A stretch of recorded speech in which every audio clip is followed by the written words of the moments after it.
trash bags. I was getting nervous because I knew the video was about to start roll over into a new one. So this is be part 2. So I need more bladder pads, more trash bags, and more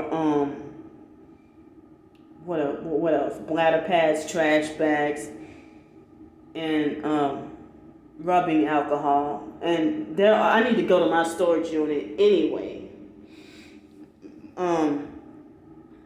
So I wanted to work tomorrow as well to try to make up for yesterday and the day before, and one of the bosses said no, wait till Friday and then start your regular schedule back again. So I was motivated and determined to feel like I wanted to work. I wanted to work again tomorrow, but he said he didn't want me to, I guess, burn out and work 7 days in a row. But then he acted like as if he was, I don't like that word paranoid, but he acted like he was paranoid about the and freaking out about overtime, but me catching up on loss, that's not overtime, so with the thing with the my hours, it seemed like as if nobody knows who mysteriously changed my schedule Friday for Sunday for me to supposed to be off on Sunday. So, but they said that they all needed me to work it really bad that day, but I was very sick. And so I'm wondering if that was part of the gang stalking or gaslighting or whatever, because when I used to work at, I don't want to say the place, when I used to work in 2019 at one of the places where I was working at, and I don't control the schedules, but they had falsely accused me of clocking in and clocking out at 3 o'clock in the morning. And this was like a day or two before that, I got fired and wrongfully fired and set up and lied on at one of those job, for something different. So, it's like some bizarre and weird things happen. Like, why would I be up 3 o'clock in the morning trying to schedule in time to, and they almost wrongfully fired me for that. And I try to explain, justify my innocence, that I wouldn't even do such a thing like that. If I never did it before, why the hell would this just random time with somebody, because I don't even know if they did that, because they did a lot of perping and gaslighting at this particular job that I'm talking about. Not this one that I'm working, but I'm talking about that one of the jobs in 2019. So, it's like the things that the perps do, and then you, the target, is forced to suffer and be blamed, and then you get persecuted and wrongfully punished and not allowed to explain yourself. So it's never been in me to scam and defraud and do crooked stuff, but the perps just try to put on that false image, and because you're a target, they try to project all their dirty deeds onto you. So as I said, why would I just randomly out of nowhere just one day just started doing that? And it happened for 2 days, and I don't know who was doing that, like clocking me in and clocking me out at weird times, at 3 o'clock in the morning, stuff like that. That's the kind of weird stuff, bizarre, nightmarish stuff, unexplainable stuff, associated with the gang stalking. Like every day and every night, it's like freaking Halloween kind of weirdness. So,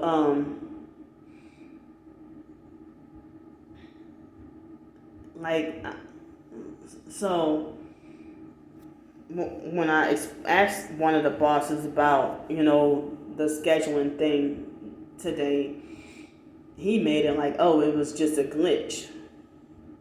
Or it's probably a glitch. But I'm like, why would that glitch work on just me and nobody else? Because I'm the target. So I don't know what's going on.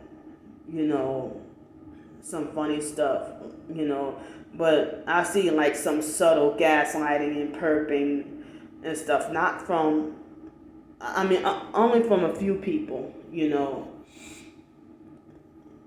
So,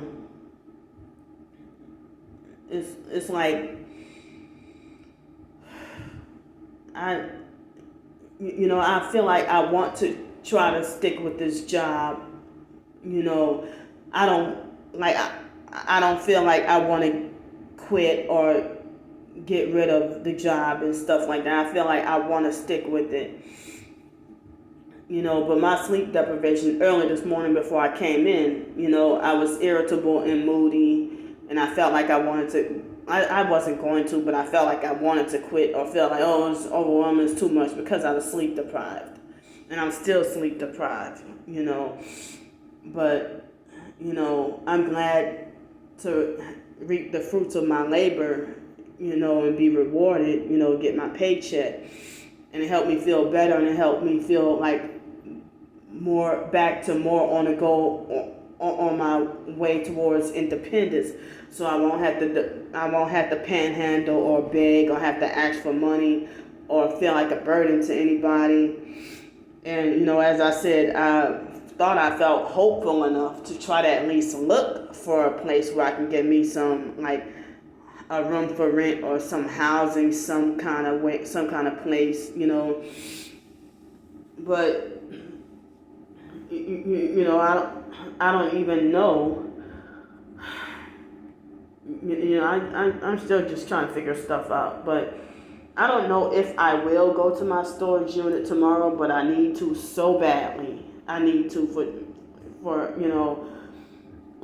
excuse me. And one person gave me this advice that nobody can tell you what to do with the money that you work for, and nobody can tell you how to spend it.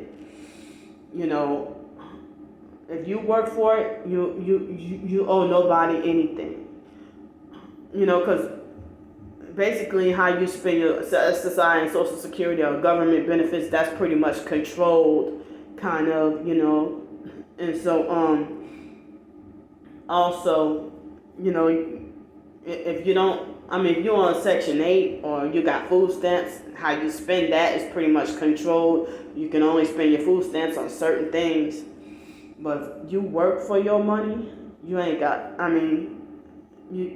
anything, But I'm trying to fight to strive to achieve my goals of just trying to get me a simple place to live in a car. That's all I want. And, and just some peace and quiet. I'm not asking for too much. It doesn't even have, I'm being content with a 1-bedroom cottage, a small little cottage, and, a dependable car where I can just get around and stuff like that, So, but then I'm sitting here thinking about, the times that we're in right now and what we're going through. And I said before, the scare about the food shortages and everything is shortage of everything, and the mark of the beast and the biblical end times, and trying to prepare spiritually and stuff like that. And I know this gang stalking is a spiritual thing, and I know it's a distraction from your focus on, keep trying on God and everything like that. So it's like I have made attempts to, try to better myself. And another targeted individual, I do not remember who she was, but she said that whenever she's just and it happened to me, I can so relate that when you get about this close to achieving a goal, that's when they obliterate everything and just set you back at lower than square one. Like before I got set up and lied on and fired from one of the jobs in 2019, I was this close. And I was working like, they wouldn't allow you to work over 30 hours a week. But this job right here, I can work over 30 hours a week. But,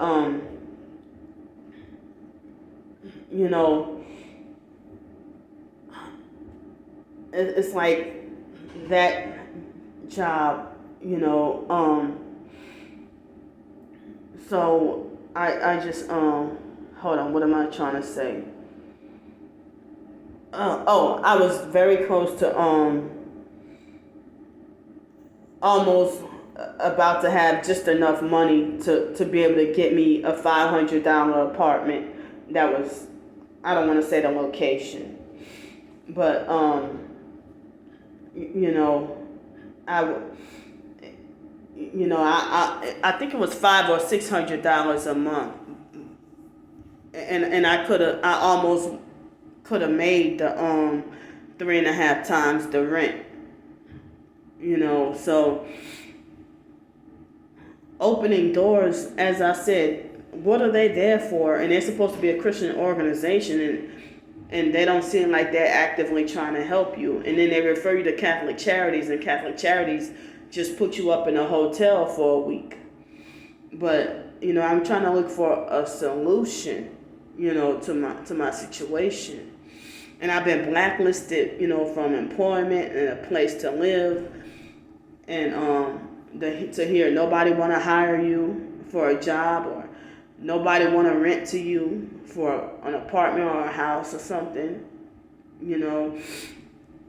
And I've been held back for all this time. So I'm glad to. I was wondering why I didn't feel in 2019, why I didn't feel like, you know, some of the jobs I did, why I didn't feel like it was punishment. But I guess I already explained about the Sky Zone and the foster mom and everything, but I'm feeling a little better and back to normal now, you know. But I'm sitting here wondering, you know, with the prices of everything going up, you know, will this job be enough for me to get me an apartment and / or a vehicle, you know.